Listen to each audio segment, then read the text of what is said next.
Hi friends, welcome to Ras Collections. It's December and it is time for Christmas. So what do? We make a Christmas cake. So here we're going to make a plum cake.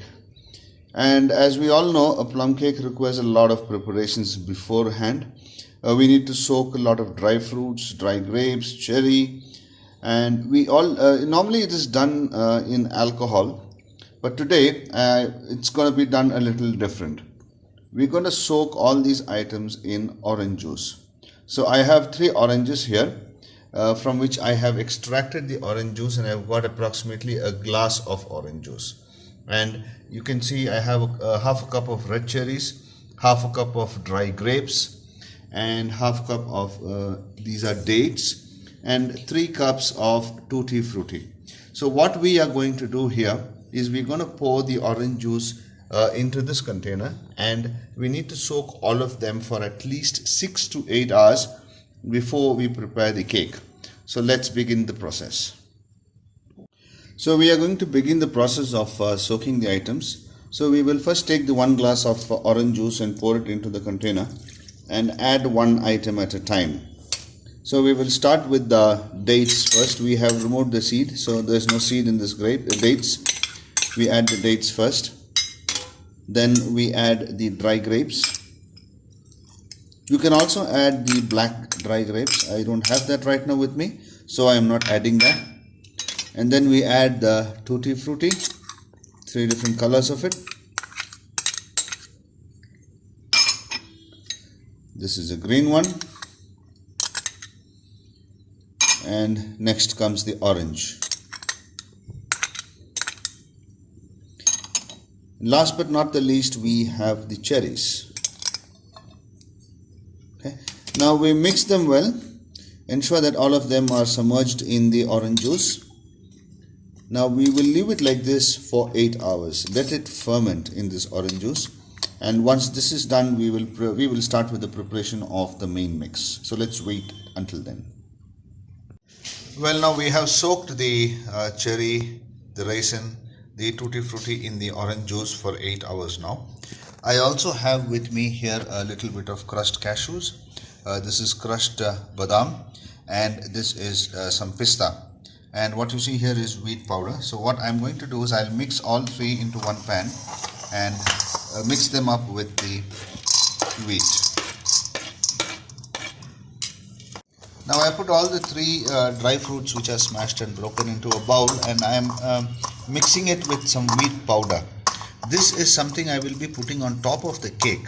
The main reason I am adding mixing the wheat powder to it is to avoid these from going into the cake, and they will be on top of the cake. So this is something that we will use at the end of the preparation. We will now start the preparation of the main mix for the cake.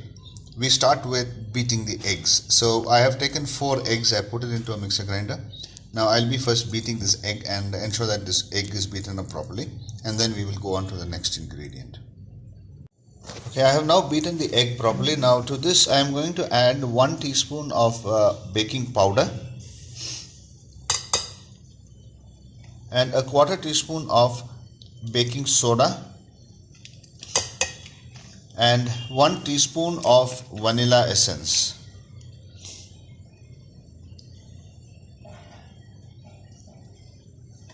Now we'll beat this up once again, and then we'll go on to the next one. I have now beaten the baking soda, the baking powder and the vanilla essence together. Now we will be adding 1 glass of brown sugar. So the glass measure is this as follows. So this is the glass I'm using for measure, and you can see in this bowl here I have the brown sugar.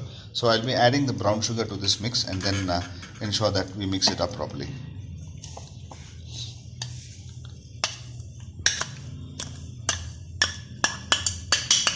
So let us mix this first and then go on to the next one. I have now beaten the brown sugar. Now to this I am going to add a 1/4 glass of normal sugar and then mix that also properly. So let's beat this up also. Now I have beaten the plain sugar also in this mix. Next we are going to powder some spices here. I have got some cloves, I have got cinnamon, nutmeg, Now this I'm going to put it into a mixer, and I'm going to make it as fine as possible as a powder. This will give that beautiful aroma and that additional taste to the cake. So let me grind this and make it a nice fine powder. I have now made as fine as possible a powder of all those spices that you've seen. Now this is being added to this mix, the egg mix, and then I'll beat it up once again. Now the difference in this cake is the aroma and the taste that you get is more from these spices. So that is how this cake stands apart from a normal cake. So let me mix this up properly. Now I've beaten all the spices also into it. I get a very strong aroma here. The next item you're going to add is normal cooking oil. I'm using sunflower oil, the same glass which I used for taking the sugar. I'm taking 3/4 glass of cooking oil. I'm going to pour that into this mix, and then we beat this mix once more. You can also use butter instead of this cooking oil, but I normally use sunflower oil for making this cake. We have beaten up the oil also. It's a pretty thick paste right now, so we will be transferring this contents into another utensil here. Now the next item we are going to add is wheat. So normally a cake is made using maida, but I always try and avoid using maida. I always use wheat instead of maida. I have not found a major difference in the taste. So if you've seen earlier, all the spices, the dry spices, I had used wheat to mix it with that powder. So I try and avoid maida as much as possible. Now I have this mix here. Now I will be taking 1.5 glasses of wheat powder, and you need to ensure that you are sieving the wheat so that it doesn't get naughty in the mix. So you need to sieve it, add it little by little, and mix it thoroughly. Okay. Now I have sieved this atta here. It's absolutely free flowing. So I'll add little by little, say 2 spoons at a time, and I will start mixing it. Do not add the whole thing at a time because it will be difficult to get a good mix. So we add little by little and we keep mixing it like this. Once this lot is mixed, we will put another 2 more spoons and we will mix that again. So now we see this is a decent, pretty mix now. Now I'll put 2 more spoons. Now I'll mix this also thoroughly. So likewise, I will be putting these 1.5 cups of wheat little by little and bringing it to a good homogeneous mixture. I have mixed all the wheat powder. Now this is a nice free flowing mix, as you can see here. So this is how it should be. Now the final item that I'm going to add is the dry fruits which we had soaked in the orange juice earlier. So let's add this to the mixture and mix it properly.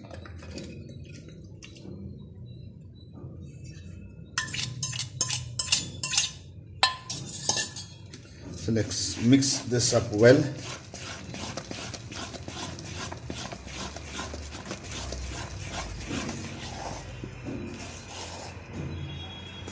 So right now our plum cake mix is ready.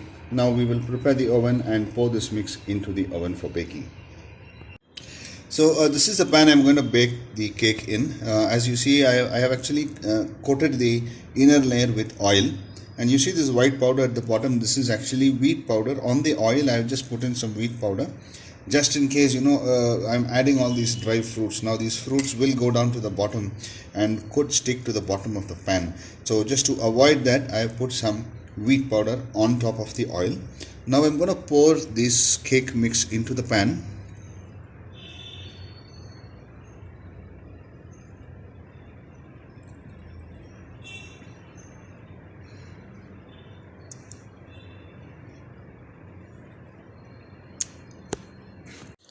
So I poured the entire mix into the container here. Now the mix of dry fruits with wheat powder, I'm going to spread them on top of this cake. So the main idea of getting them mixed with a little bit of wheat powder is to avoid them from going down into the cake as it bakes. So I've added all the dry fruits on top of the cake, as you can see here. Now this oven I'm using is a conventional oven which is basically used for cooking on an LPG gas stove. You can see this hole in the middle here. You have a small pan here. This pan has the sand. and the flame actually heats the sand, and the flame only comes through the center and heats the center of the cake. So this oven sits on this pan. So let me now put it on baking here.